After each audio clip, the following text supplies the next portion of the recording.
నమస్తే, నేను సిరి. YCP party ఇంకా కనుమరుగైపోయే పరిస్థితులు అయితే ఇంకా రానున్న రోజుల్లో కనిపిస్తుంది. ఎందుకంటే రోజుకొకరు చొప్పున అయితే రాజీనామా చేస్తున్నారు. ఇప్పుడు చూస్తున్నట్టయితే శాసన మండలి సభ్యులు కూడా ఒకరు రాజీనామా చేశారు. అయితే మరి ఇంకా పార్టీ పరిస్థితి ఏంటి, ఎలా ఉండబోతుంది, మరి ఆ వ్యక్తి ఏ పార్టీలో నుంచి వచ్చారు, మళ్ళీ ఇప్పుడు ఏ పార్టీలోకి వెళ్తున్నారు అనే విషయాన్ని మనకి తెలియజేయడానికి ఇప్పుడు మనతో పాటు ఉన్నారు TDP official spokesperson Suryadevara Latha garu. నమస్కారం మేడం.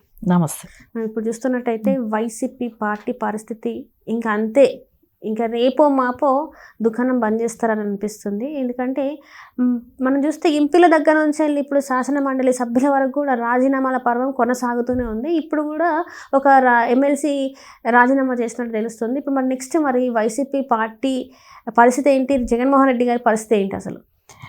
అంటే ఇప్పుడు మనం చూస్తున్నాం అంటే గత కొద్ది రోజులు గెలిచిన దగ్గర నుంచి కూడా ఒక్కొక్కరు వెళ్ళిపోవటం కానివ్వండి, మినిస్టర్గా చేసిన వ్యక్తులే కానివ్వండి, అందరూ వెళ్ళిపోవటం అనేది జరుగుతూనే ఉంది.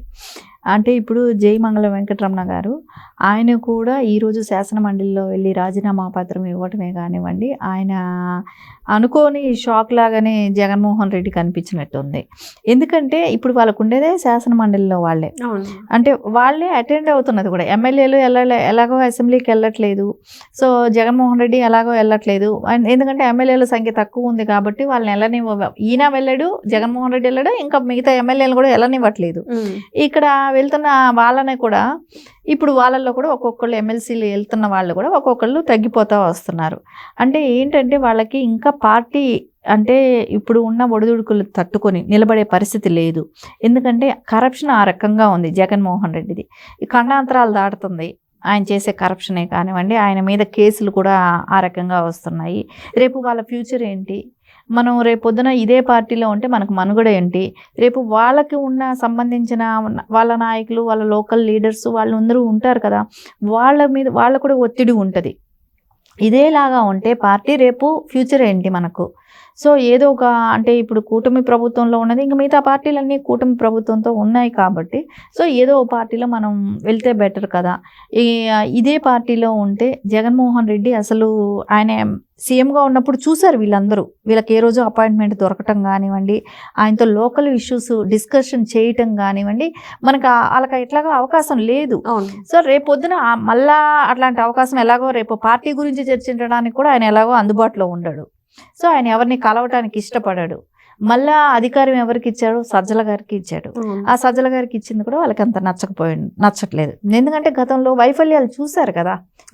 వీళ్ళందరూ ఫీల్ అయ్యేది కూడా సజ్జల గారి వల్లే ఈరోజు పార్టీకి పరిస్థితి వచ్చింది అని చెప్పేసి కూడా వాళ్ళు ఫీల్ అవుతున్నారు, వాళ్ళు బహిరంగంగానే చెప్తున్నారు. అయినా కూడా మా జగన్మోహన్ రెడ్డి గారు మళ్ళీ కోఆర్డినేటర్గా సజ్జల గారిని పెట్టడం వెనకాల అర్థం ఏంటంటారు అసలు? అంటే అదే ఆయనకి ఏంటంటే ఇప్పుడు దొంగలు వాటా పంచుకున్నారు. సో ఇప్పుడు చిలక ప్రాణం ఏదో ఒక రత్నం దగ్గర ఉంటుంది అన్నట్టు ఆయన తప్పులన్నీ తెలిసిన వ్యక్తి ఆయన సజ్జల గారు. సో ఆయన సాటిస్ఫై చేయాలి కదా. సో ఆయన్ని కానీ ఏదైనా నచ్చనిది ఏదైనా చేస్తే రేపు ఈయన చరిత్ర అంతా ఆయనే బయట పెడతాడు.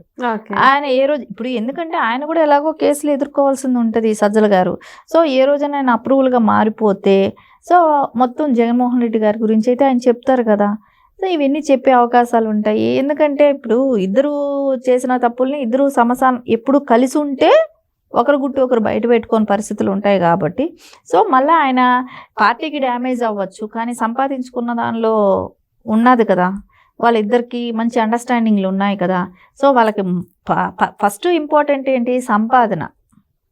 అలా కావాల్సింది మనీ, రాజకీయ పార్టీ భవిష్యత్తు కాదు, సో ప్రజలు కాదు, వాళ్ళని నమ్ముకున్న క్యాడర్ కాదు. వాళ్ళకి కావాల్సింది ఫస్ట్ మనం ఎంత సంపాదించాలి, ఎన్ని లక్షల కోట్లు సంపాదించాలి, దీన్ని ఇక్కడ నుంచి ఎట్లా తరలించాలి, ఈ ఆలోచనలో ఉన్న పార్టీ కాబట్టి వాళ్ళకి ఖచ్చితంగా దానిలో కలిసి పనిచేసి ఆ అక్రమాల్లో పాలు పంచుకున్న వాళ్ళందరినీ కూడా ఆయన ఎప్పుడు మిస్ చేసుకోడు. రేపు ఇరుక్కుంటే వాళ్ళే కదా ఇరుక్కోవాలి. సో అందుకని వాళ్ళని ఉంచుకుంటాడు. అందుకని పార్టీలో వాళ్ళకి ఎలా అనిపిస్తుంది, వాళ్ళ రాజకీయ భవిష్యత్తు చూసుకునే వాళ్ళకి ఎలా ఉంటుంది, ఈ పార్టీలో ఉంటే మళ్ళీ రిపీట్ ఇవే జరుగుతున్నాయి, మనం ఉండటం ఎందుకు అని చెప్పేసి ఇప్పుడు ఆయన రాజీనామా ఇవ్వటం జరిగింది. అదేలాగా గతంలో చాలామంది వెళ్ళిపోయారు, ఇంకా వెళ్ళిపోవటానికి చాలామంది ఉన్నారు. సో వాళ్ళందరూ కూడా పార్టీలో ఏ పార్టీలో అవకాశం దొరుకుతుందనే చూస్తున్నారు.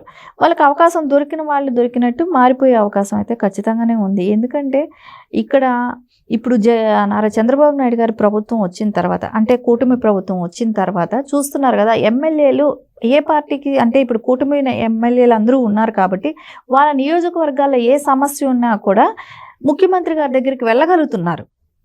సీఎంఓకి వెళ్ళి వాళ్ళ పనులు ఏమున్నాయి, పెండింగ్స్ ఏమున్నాయి అని చెప్పి వాళ్ళు అడిగి చేసుకోగలుగుతున్నారు.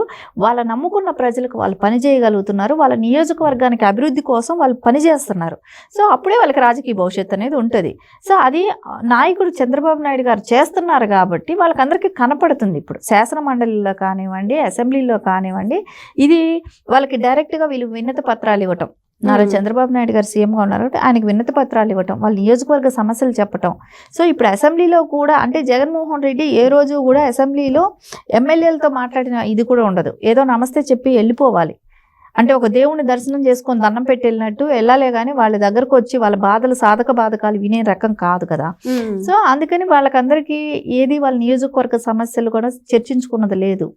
మహా అయితే వాళ్ళు అదే చెప్తున్నారు కదా, 5 సంవత్సరాల్లో ఒక 2 సార్లు అపాయింట్మెంట్ దొరికింది అని ఒక్కళ్ళంటే, ఒక్కసారి వెళ్ళగలిగాను ఒకళ్ళంటే. అంటే ఎమ్మెల్యేల పరిస్థితి ఆ రకంగా ఉంటే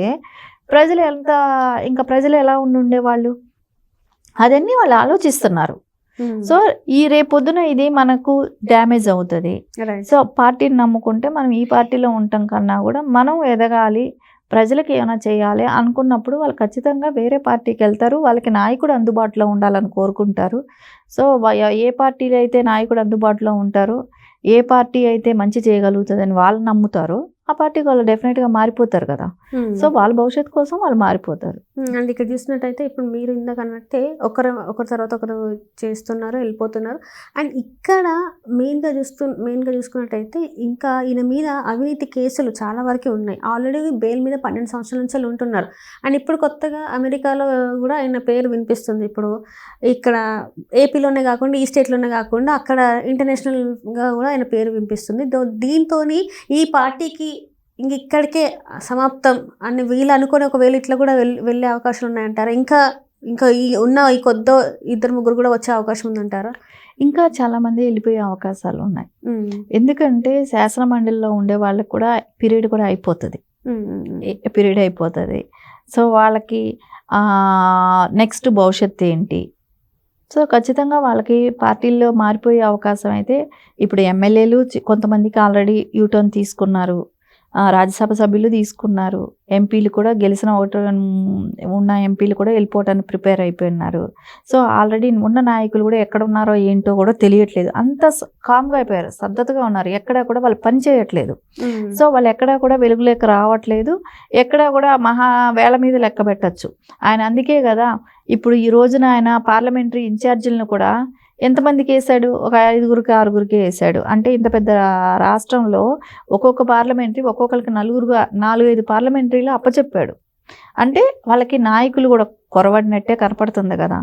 సో అది దాని మూలన ఇంకా జగన్మోహన్ రెడ్డి పార్టీలో నాయకులు ఉండటం కష్టం అనేది మనకు అనిపిస్తూనే ఉంది. రైట్.